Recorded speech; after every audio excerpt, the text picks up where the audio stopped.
Okay, paunahan, mura na lang to. This is 16,000 lang, Prada nylon. Ayan.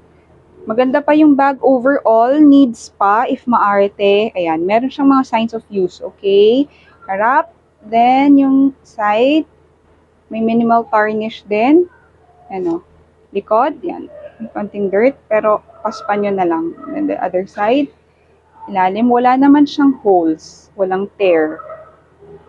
Corner 1, corner 2, corner 3, and corner 4. Ayan.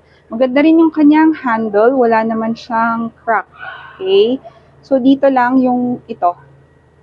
Ayan. Naalis lang siya kasi dumikit dito.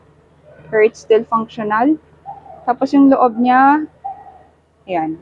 Merong konting run with sa nylon. Tapos may color transfer. But overall, it's still usable and it's clean. Okay? For when worn. So, for when worn, ganyan siya. Pwedeng crossbody or pwede rin siyang shoulder bag. 16K lang to.